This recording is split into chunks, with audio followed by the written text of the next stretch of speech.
Qu'est-ce que ça pourrait nous inspirer? Tu vois, quand on parle de biomimétisme, souvent on se dit on observe la nature et on en tire quelque chose que nous on peut créer à côté en s'en inspirant. Est-ce que le géomimétisme finalement c'est que on se dit on laisse les baleines tranquilles et elles font le taf, on laisse les loutres tranquilles et elles font le taf, ou est-ce qu'on peut s'inspirer de ça pour nous créer des choses qui mimiquent ce système? Évidemment, c'est une excellente question. Donc il y a évidemment une dimension de il faut foutre la paix aux vivants. Donc il y a une dimension proactive de zones protégées, etc.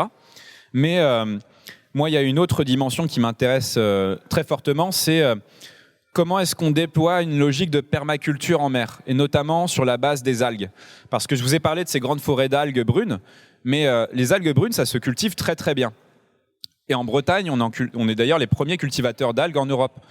Très loin derrière les Asiatiques qui ont un peu d'avance sur nous là-dessus. Mais en gros, il vous suffit de quelques cordages que vous ensemencez avec des algues et vous pouvez les récolter comme ça chaque année.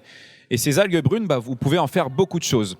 Depuis longtemps, on l'utilise pour l'agroalimentaire, pour faire l'agar-agar, etc.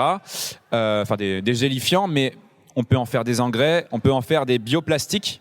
Maintenant, on a tout un tas de startups qui peuvent vous faire à peu près n'importe quelle typologie de plastique biodégradable avec de l'algue.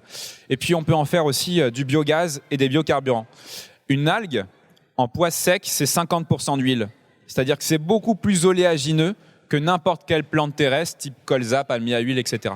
Donc, si vous voulez faire des agrocarburants, plutôt que de prendre des terres arables comme un débile pour in fine avoir très peu de biocarburants sur des surfaces dont on a besoin pour nourrir l'humanité, autant cultiver des algues à grande échelle.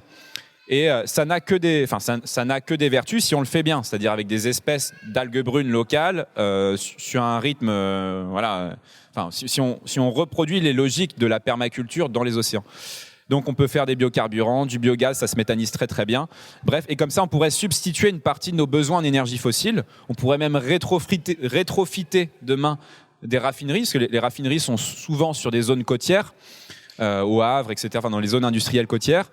Demain, c'est de l'emploi qu'il va falloir transformer, puisqu'on doit sortir des énergies fossiles.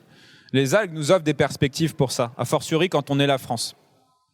Et puis, il y a des synergies très intéressantes. En fait, pour récolter des algues, vous avez besoin du même matos que votre pêche industrielle, quelque part. Donc là aussi, pour rétrofiter des grands chaluts dont on n'a plus besoin, pour les raisons qu'indiquait Claire Nouvian, on pourrait en faire des bases d'extraction de ces cordages d'algues et ça serait somme toute assez vertueux. Ça permettrait de redynamiser tout le tissu économique de nos petits ports de pêche qui ont été dévastés par la diminution de la ressource halieutique. Et moi j'en viens, je suis originaire du Calvados près de Ouistreham et j'ai vu quand j'étais petit il y avait une flottille de 20 bateaux. Maintenant il n'y en a plus que 2 qui partent chaque jour. Donc voilà, avec les algues on peut redensifier un maillage industriel de proximité qui est vertueux, et puis on réoxygène l'eau, et puis surtout on la dépollue. Parce que les algues, et notamment les algues brunes, ont cette propriété d'absorber les microplastiques et d'absorber les surplus d'engrais, notamment d'azote et de phosphore. Donc dans tous les grandes embouchures de nos fleuves, on devrait mettre des rideaux d'algues. D'ailleurs, c'est ce qu'ils font dans la Bronx River à New York. Ça marche très très bien, ça purifie l'eau de manière incroyable, et ça n'a encore une fois que des avantages. Et ces algues-là, en oxygénant l'eau, elles amènent les poissons. Elles rattirent les poissons, notamment des poissons de bonne taille. Et donc, si vous réfléchissez en synergie avec des petits chaluts qui pêchent à la ligne entre ces rideaux d'algues, vous avez un système qui est vertueux. Vous pouvez même le pousser encore plus loin en cultivant des coquillages en dessous, parce que ça s'y prête très bien. Les coquillages bénéficient de ces retombées de microparticules. Et les coquillages, c'est aussi très bon pour la planète. J'aurai un sous-chapitre sur le rôle des huîtres pour le climat, c'est passionnant. Mais voilà, on peut développer comme ça un modèle qui est très vertueux sur le plan économique et climatique.